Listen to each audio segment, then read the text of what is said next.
Hi everyone, welcome to Mentor Box. मेरा नाम है Bharti and I am your NEET counselling expert and a biology educator as well. और आज ये video उन बच्चों के लिए बहुत ज़्यादा इम्पोर्टेंट है जिनके पेरेंट्स के पास ESIC कार्ड है।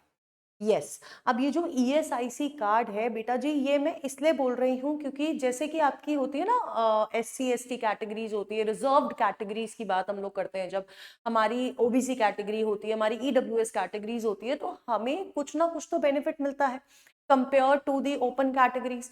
अब यहाँ पर आपका जो ESIC कॉलेजेस हैं तो उनके अंदर कुछ seats are reserved for the candidates जिनके पेरेंट्स के पास ESIC कार्ड है।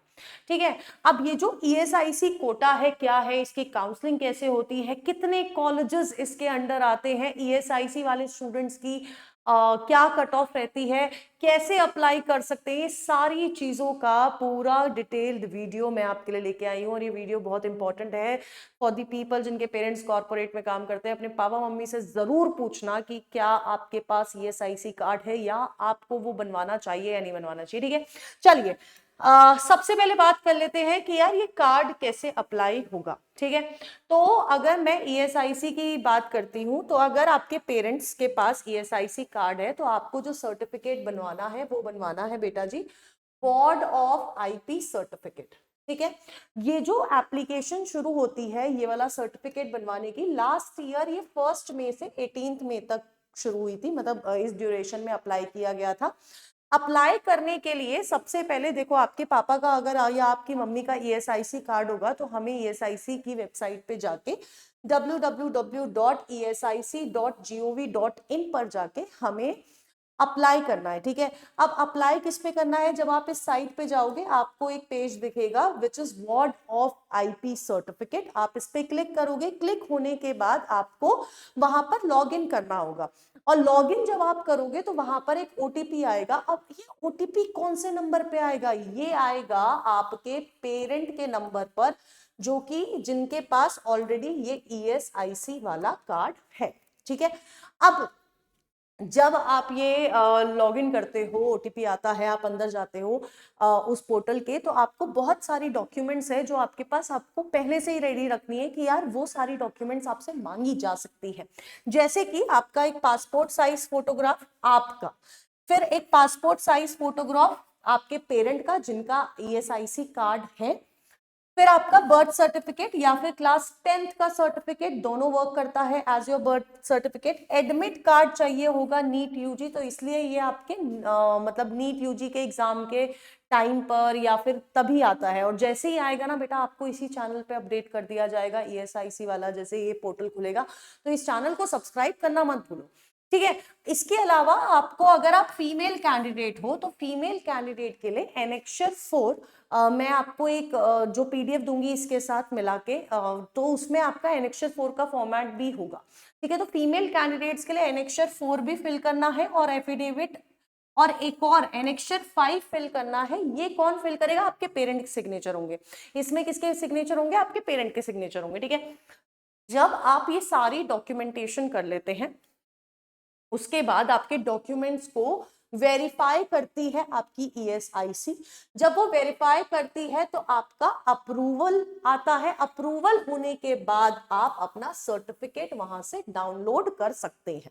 ठीक है, अब आपने सर्टिफिकेट वगैरह सब डाउनलोड कर लिया। मैं क्यों बोल रही हूँ, क्योंकि बेटा जी अगर आपको मैं बताऊं तो यार ESIC जो कॉलेजेस हैं उनकी जो ट्यूशन फीस है it is 24,000 only. Hostel charge वगैरह सब है, लेकिन 24,000 इसकी ट्यूशन फीस है। 5,000 कॉलेज की सिक्योरिटी डिपॉजिट है एंड दिस इज रिफंडेबल। ठीक है, दिस इज रिफंडेबल। अब मान के चलो, मैं ये सब क्यों बता रही हूँ, क्योंकि देखो एक मैंने बताया ना एज वाला बर्थ सर्टिफिकेट क्यों मांगा जा रहा है ESIC वाले टाइम पे, क्योंकि अगर कोई मेल कैंडिडेट है ना, मतलब ये पेरेंट है और इनका बेटा है ना, मेल बेटा इनका। ठीक है, अगर इसकी एज 21 ईयर्स से ज्यादा है ना, मोर देन 21 ईयर्स, तब बेटा जी ये ESIC वाले वार्ड ऑफ ESIC सर्टिफिकेट के लिए एलिजिबल नहीं है। मेल कैंडिडेट के लिए स्पेसिफिकली बोला गया है।